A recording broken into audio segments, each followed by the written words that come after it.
the way I feel in 2016, how we got Trump wasn't because Trump was immaculate as a candidate. Oh God.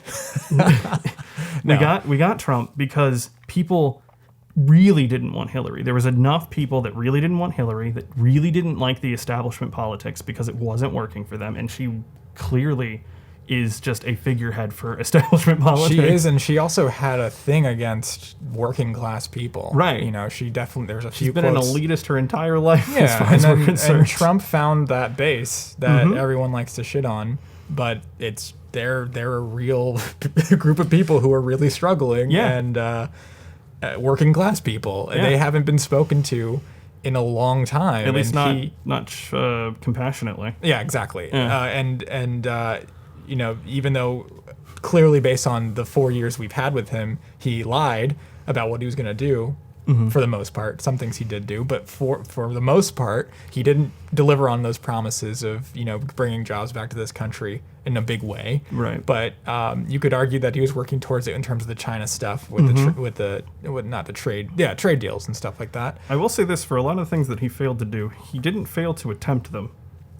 A few things. Yeah. But there's some things that he definitely draining didn't the even swamp attempt. was not one of them, because He as soon as he turned around, he's like, "Oh, I got it, and yeah, you guys handle your stuff. You guys know what you're doing, right?" Okay, and then cool. he had to systematically get rid of everybody. Well, yeah, but like the thing is, the people who are still there and the people who are like, you know, the people who rely on for feedback are established Republicans who've been there since Reagan. You know, it's like, these guys have not gone anywhere. They haven't been voted for, but they're in the cabinets and they have not left. Yeah. So besides all that, man, I forgot where I was going with that. But what I was saying, okay, so that base of people who, you know, not all of them, but a lot of them are just working class people who've lost their towns are destroyed, especially in the Midwest. And you have based on these politicians, trade deals. like even in Pennsylvania, the reason Pennsylvania swung and is going to probably swing again is energy policy. Yeah. Because like there's huge populations of people that rely on coal mining and all these other such things, and fracking as industries that support their entire communities economically. Biden's, I think, he hasn't signed on to the Green New Deal or anything like that, and Kamala took her name off of it. So I think because it would be embarrassing if Biden lost Pennsylvania. Yes, it would be. But it's stuff like that where it's like for a very long time, those people were not talked to. They weren't reassured that, like, hey, even though we want to move in this direction, like, it's very simple, in my opinion. Yeah, we want to move in this direction, but we want to move in this direction in a way to where you're not left behind. That's all you have to say. I mean, you have to follow through with it, of course. Yeah, because like, there is a case to be made for, like, you know, pursuing green energy and progress in terms of technology, and that does phase out old technologies. It does. It always does. But speaking to those people and making sure that they're, you know, hey, we have a plan in place to make sure that you won't be left out in the cold. Like, and even if that's not true, wow. I get what you're saying. It's theater. I know. These at this level, it's theater. But they're just bad actors, because all you have to do is say that, and they hadn't been saying that for decades. Yeah, until recently. Yeah.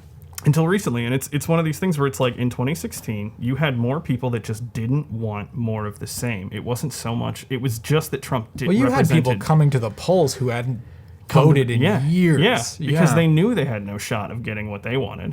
Exactly. And so Trump presented himself as a viable option for something different, and he was untested. We didn't know what he was going to do. It was like, okay, I'd rather have something new than something I already know is not going to do anything for me. Right. It's just going to be more of the same. Exactly. And so what I'm saying is that the Democrats, like the rhetoric that I'm hearing now is that the Democrats have turned into the new Trump voters.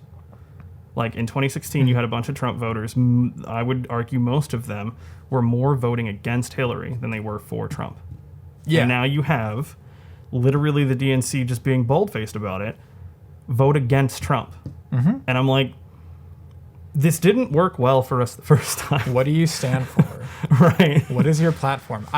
We can all assume what it might be. Right. But the thing is, you've shifted your opinion so many times about what you are that no one can keep up with you.